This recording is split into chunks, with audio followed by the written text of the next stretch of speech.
Welcome students, in this video we will discuss about the British administration. We have seen Britishers, they rose to power, they were just mere traders and they became a supreme political power. After gaining political supremacy, they introduced and set up their own administrative system, that was the British administration. What they implemented in India and what were the main points? The Britishers, they wanted, they were being a trader, they wanted to govern the Indian territories. They were not at all concerned with the welfare of the common people.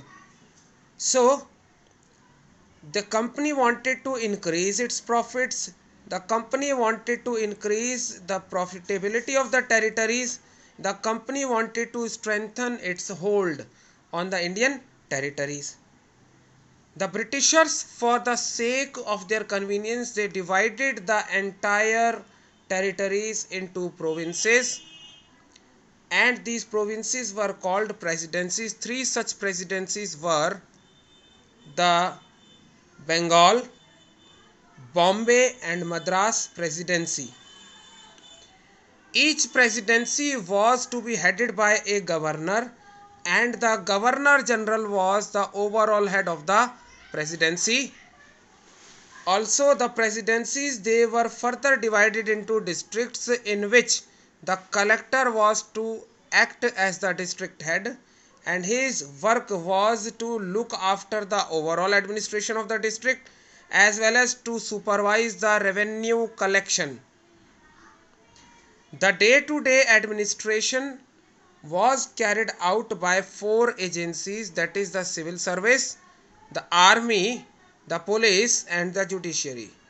Where civil services was related to the general administration, the army was to protect the British territories and the police was to maintain law and order and peace, and the judiciary was set up to dispense the justice.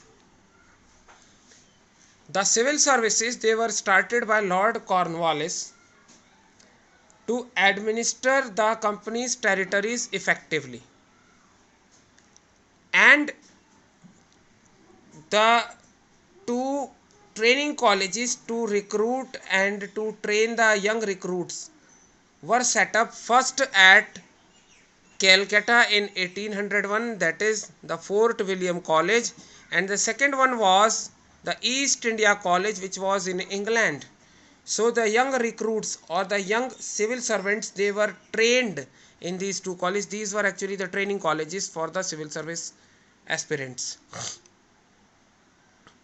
Before 1853, the civil servants, they were just nominated by the company or the directors of the company, but after 1853 the selection of the civil servants began, and they have to appear in a competitive exam, and then if they cleared the exam, they were to be appointed as civil servant or else not.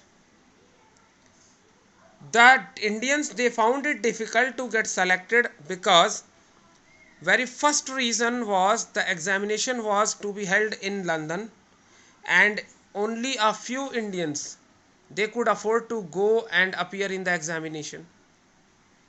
Second, only English was the medium of expression, and that English was still a foreign language for the Indians, and the maximum age limit which was set for the examination, that was very low. So only a few Indians, they got the chance to get selected as a civil servant.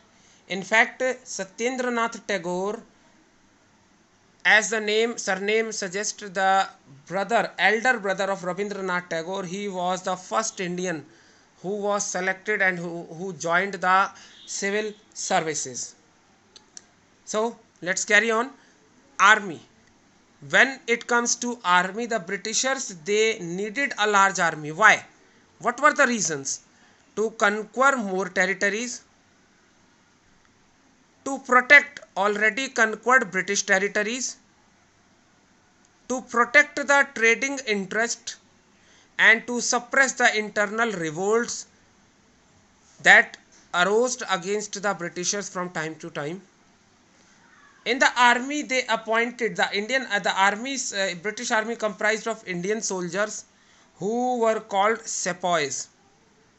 That is English version of the word sipahi.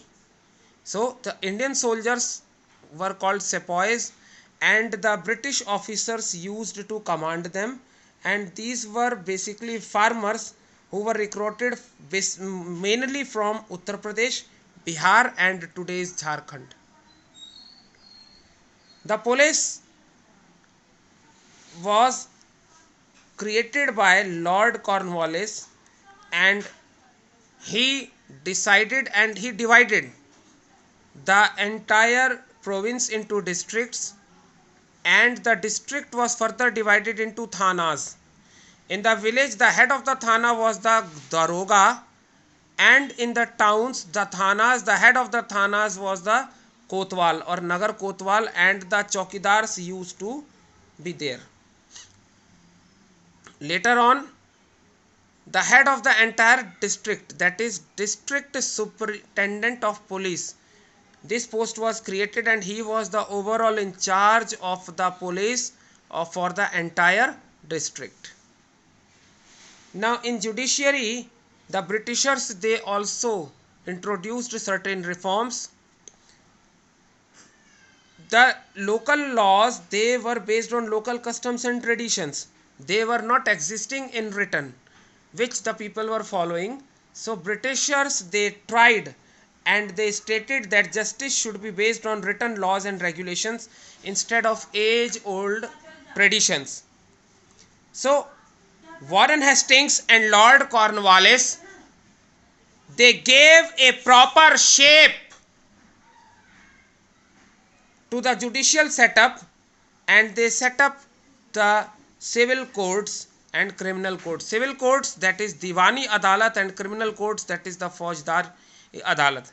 In the civil courts, the issues or cases related to property were discussed and were taken, whereas in the Faujdari Adalat or criminal courts, the cases related to the murder and killing and other such attempts to murder, they were taken.